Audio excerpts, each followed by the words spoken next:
Hey everybody, I'm so glad that you stopped by. Thank you so much for being here again. I wanted to talk a little more today about mindfulness meditation practice, and I wanted to challenge you to do a little practice yourself.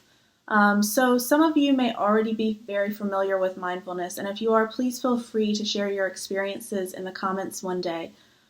For those of you that are just learning about it, I hope that you find it as interesting and as helpful as I have.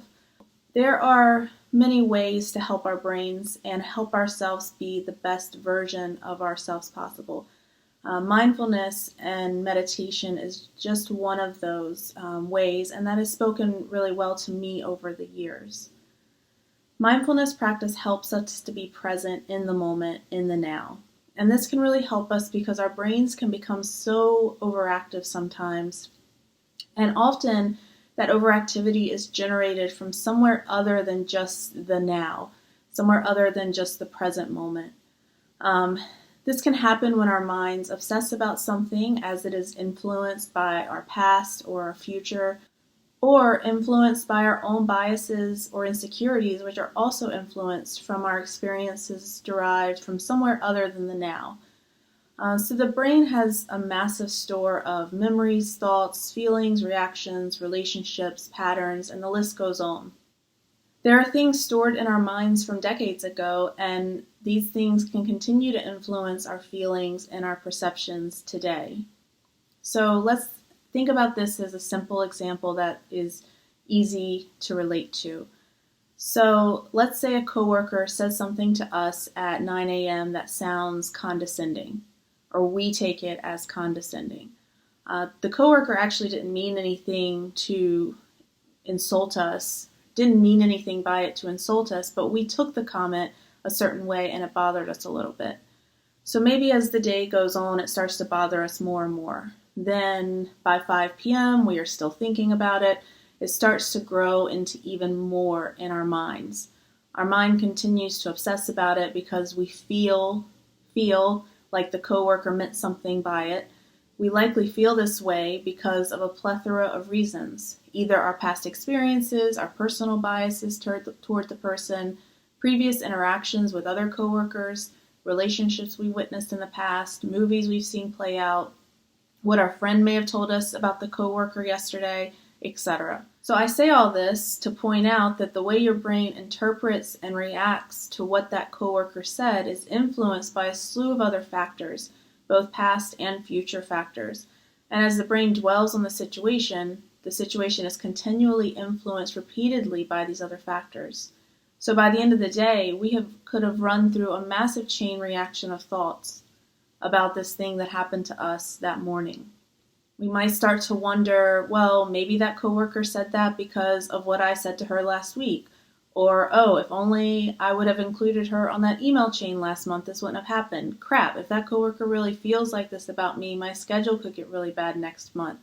Or how will this affect my raise next year? If I can't get that raise next year, how do I save for that thing that I want? And the runaway roller coaster continues. And all of this is potentially exaggerated, or worse, potentially for nothing at all, because maybe that coworker actually didn't mean anything by that comment. Maybe our minds are simply just running amok with us. And what's worse, if that comment was said to us at 9 a.m. and it is still drastically affecting you in the evening, when your coworker is nowhere around you, nowhere to be found, then we are likely not doing a great job of living in the now, in the present moment. We are home safely away from this person who has, in our eyes, upset us.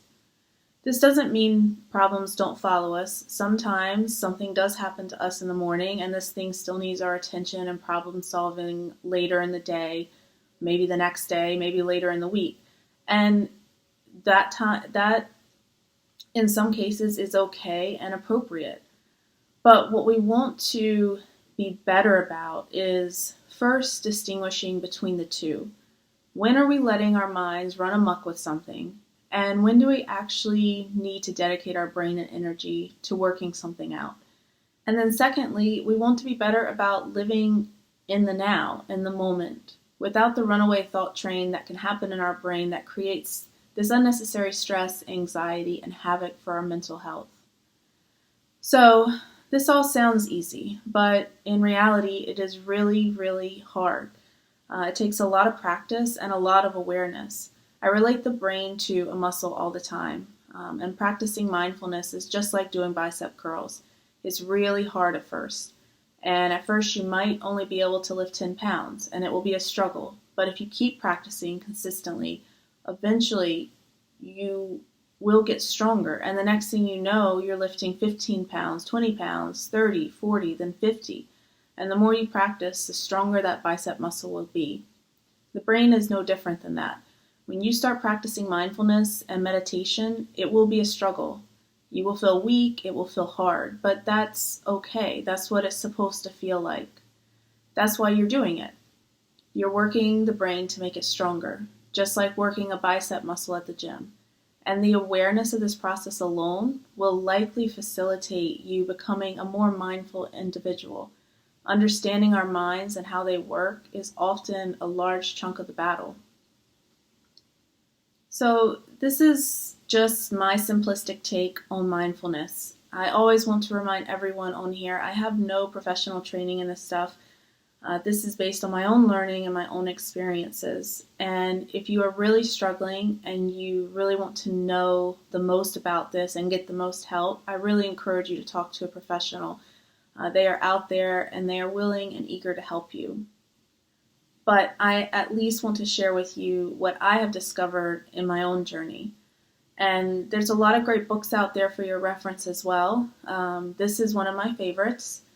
I think I mentioned it in my intro video, but this is a great place to start, I think, if you want to know and start learning a little bit more about mindfulness. All right, so on to the challenge. So I challenge you to challenge yourself to be present in the moment and only in the moment.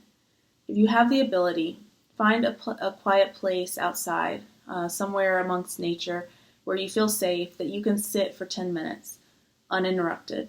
Use your porch, a park. If this isn't possible for you, be creative. Maybe sit in a dark, quiet room and listen to a nature video. Regardless, whatever place you decide, I want you to go there, close your eyes, and just listen. Listen to all the sounds. Maybe you hear birds, bugs, tree leaves blowing, water, laughter, cars in the distance. Whatever you hear will depend on where you are.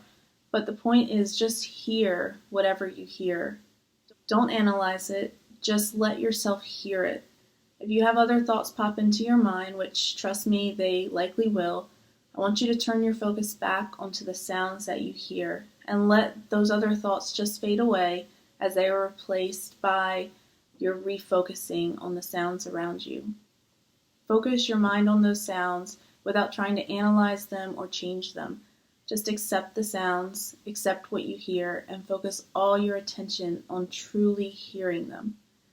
I expect this will be very hard for people who are new to this concept, and that's okay. If it is, don't be discouraged. It's expected to be tough at first. But just like building that bicep muscle, we have to practice until the mind becomes stronger. You may surprise yourself. If this experience goes successfully for you, you may find that you hear sounds that you never even would have known were there before.